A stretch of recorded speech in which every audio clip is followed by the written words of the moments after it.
Where does seeing begin? Not the kind of seeing your eyes do automatically, but the kind of seeing that changes you.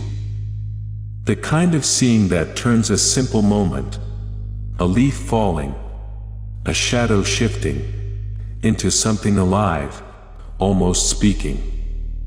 If you pause for a second, right now, notice the space around you, the shapes, the dim textures, the subtle play of light. How much of this are you actually seeing? And how much are you assuming? There's a strange thing about perception. We think we see the world clearly, but most of what we call seeing is memory, prediction, habit, tiny shortcuts our mind makes before we even notice. So the real question is, when was the last time you truly saw something for the first time? Today, we'll explore this through a figure who lived in a permanent state of wonder, someone who looked at the world with the eyes of a child, an inventor, a scientist, a poet, all at once. Leonardo da Vinci. Not the myth, not the genius carved into marble, but the human being who spent hours watching water ripple, studying the wings of birds, tracing the curve of a smile. The man who believed that to understand reality, you must slow down enough to look again, and again, and again, until the world reveals itself. This episode is about vision, about perception, about the way consciousness touches the world through attention. It's about seeing. If we strip away the paintings, the inventions, the notebooks filled with impossible machines, what remains is something simple and profound. Leonardo da Vinci learned how to see. He believed that art didn't begin with the hand, it began with the eyes. And not just visual eyes, but the eyes of curiosity, the eyes of silence, the eyes of presence. There's a story, small, easily overlooked. Leonardo would pause while walking, kneel down, and examine a crack in the stone, studying how dust settled inside it. He once spent months observing the way water flowed around rocks, documenting how it curled, twisted, spiraled.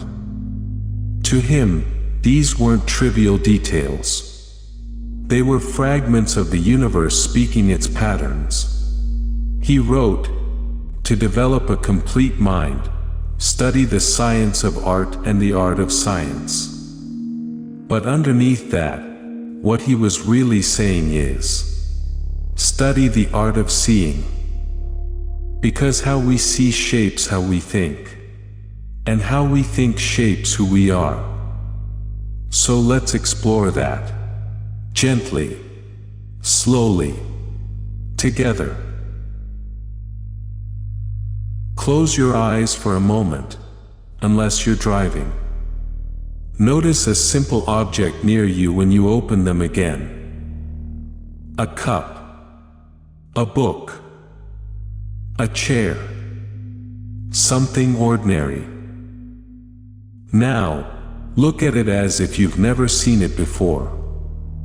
Notice the texture, the shadows, the edges that blur into light, the subtle imperfections.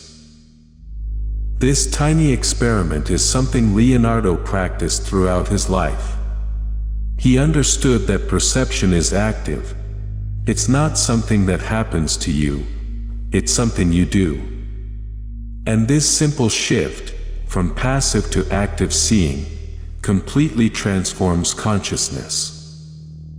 Leonardo's notebooks are filled with instructions to himself. Observe without naming. Observe without rushing. Observe without assuming. Because the moment you name something, tree, face, bird, you stop seeing it. You replace the raw experience with a concept, a shortcut. And shortcuts are useful, but they make life small. Leonardo refused shortcuts. He wanted to experience things as they actually are, not as his mind expected them to be. And this is where perception becomes philosophical. We rarely meet the world directly. We meet our story of the world, our interpretation, our filters, shaped by memory, culture, fear, desire. Leonardo's practice of deep observation wasn't just artistic.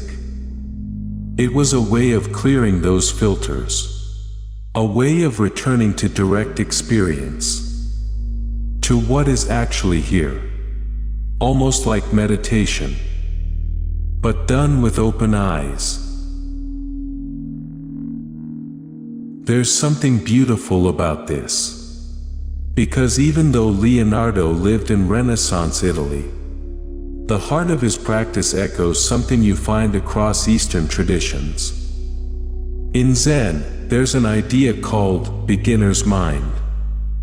It means seeing the world without preconceptions, letting everything be new, fresh, unfiltered. In Taoism, the sage is someone who observes the world without trying to control it, allowing things to reveal themselves in their own time. In mindfulness practices across Buddhism, perception becomes a doorway to awakening, the simple act of noticing breath, sensation, sound, without adding anything extra. Leonardo wasn't a monk, but he was a master of mindful perception. He looked at water the way a Zen monk might watch a candle flicker. He studied the faces of people in the marketplace the way a Taoist might observe shifting clouds. He understood that the quiet attention you bring to the world determines the clarity with which you understand it. In neuroscience today, we find a similar truth. The brain predicts far more than it actually sees. Only when prediction breaks do we truly perceive. This is why new experiences feel alive, and familiar ones feel flat. Leonardo lived in a state of perpetual newness, a state of curiosity, a state of wonder, a state we can return to. Let's bring this back to you, to your day, to your breath. How often do you really look at your surroundings? How often do you watch someone's face as if it were a landscape? How often do you feel the weight of your own body, the rise of your breath, the subtle hum of being alive? We move through life quickly. We skim the surface. We assume we understand. But Leonardo gently reminds us, reality is not shallow. It's layered, textured, alive. And the doorway into those layers is simple. It's attention. This doesn't require grand gestures. You don't need to visit museums or read philosophy. You don't have to meditate for hours. You just need to pause. Look. Notice.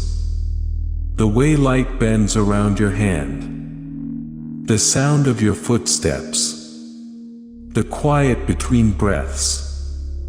This practice doesn't change what you see. It changes the quality of seeing.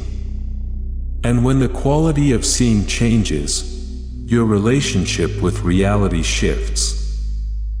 You start to realize that perception is creative. You participate in shaping the world you experience. So the question becomes, what kind of world are you creating through the way you look? A hurried world? A blurred one? A world made of assumptions? or a world made of presence, wonder, and intimate attention. Leonardo's life suggests that the world becomes deeper, richer, more mysterious when we meet it with curiosity.